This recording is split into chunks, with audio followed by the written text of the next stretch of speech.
Hi friends, ఈరోజు మనం తిరుమల గర్భగుడిలో ఉన్న శ్రీ వెంకటేశ్వర స్వామి మహిమల గురించి ఈ వీడియోలో తెలుసుకుందాం. స్వామివారి విగ్రహం ఎప్పుడు 110 డిగ్రీల ఫారెన్ హీట్లో ఉంటుంది. అంటే సుమారు 43 డిగ్రీల సెంటీగ్రేడ్ ఉష్ణోగ్రత కలిగి ఉంటుంది. ఆలయ గర్భాలయం చల్లగా ఉన్నప్పటికీ విగ్రహం మాత్రం వేడిగా ఉంటుంది. స్వామివారి విగ్రహం వెనుక భాగంలో చెవి పెట్టి వింటే సముద్రపు అలల శబ్దం వినిపిస్తుంది. ఇది ఒక అద్భుతమైన ఆధ్యాత్మిక రహస్యంగా పరిగణించబడుతుంది. ప్రతిరోజు ఉదయం అభిషేకం తర్వాత స్వామివారి విగ్రహంపై చెమట బిందువులు కనిపిస్తాయి. వాటిని పట్టు వస్త్రంతో అర్చకులు తుడుస్తారు. స్వామివారి విగ్రహానికి నిజమైన జుట్టు ఉన్నాయి. అవి ఎప్పుడూ చిక్కుపడకుండా మృదువుగా ఉంటాయి. అయితే మాజీ ప్రధాన అర్చకులు కొందరు ఇది కేవలం ఒక నమ్మకమేనని, విగ్రహం శిలతో చెక్కబడిందని చెప్తారు. ప్రతి గురువారం నిజరూప దర్శనం సమయంలో స్వామివారి వక్షస్థలంపై లక్ష్మీదేవి ఆకృతి కనిపిస్తుంది. తిరుమల దేవాలయం ప్రపంచంలోనే అత్యంత ధనికమైన మరియు ఎక్కువ మంది భక్తులు సందర్శించే పుణ్యక్షేత్రాల్లో ఒకటి. స్వామివారికి సమర్పించిన పూలను, ఇతర వస్తువులను భక్తులకు ఇవ్వరు. వాటిని విగ్రహం వెనుక ఉన్న జలపాతంలో వేస్తారు. అవి తిరుపతికి 20 కిలోమీటర్ల దూరంలో ఉన్న ఏర్పేడు వద్ద కనిపిస్తాయి. గర్భాలయం పైన ఉండే బంగారు గోపురాన్ని ఆనంద నిలయం అంటారు. దీనిపై 64 దేవతామూర్తుల విగ్రహాలు చెక్కబడి ఉంటాయి. పురాణాల ప్రకారం ఈ విమాన గోపురం కూలిపోయి స్వామివారి ముందు వెలిగే దీపాలు ఆరిపోయిన రోజే కలియుగం అంతమవుతుంది అని చెప్తారు.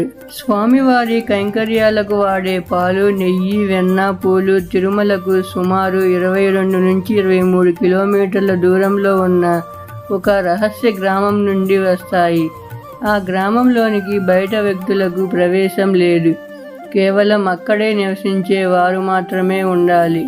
గర్భాలయంలో స్వామివారి విగ్రహం ముందు వెలిగే మట్టి దీపాలు వేల సంవత్సరాలుగా నిరంతరం వెలుగుతూనే ఉన్నాయి. అవి ఎప్పుడు ఎవరు వెలిగించారో తెలిపే ఖచ్చితమైన ఆధారాలు లేవు.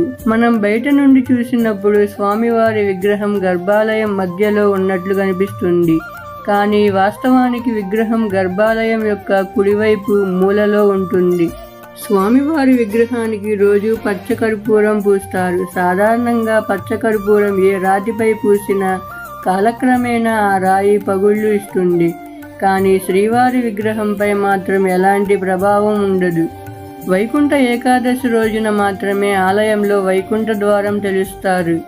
ఈ ద్వారం గుండా వెళ్తే మోక్షం లభిస్తుంది.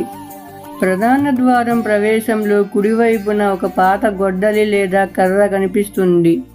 పూర్వం అనంతాల్వార్ అనే భక్తుడు స్వామివారిని కొట్టినప్పుడు ఆయన గడ్డంపై గాయమైందని, ఆ జ్ఞాపకార్థం ఇప్పటికీ స్వామివారి గడ్డానికి రోజు చందనం పూస్తారు అని చెప్తారు.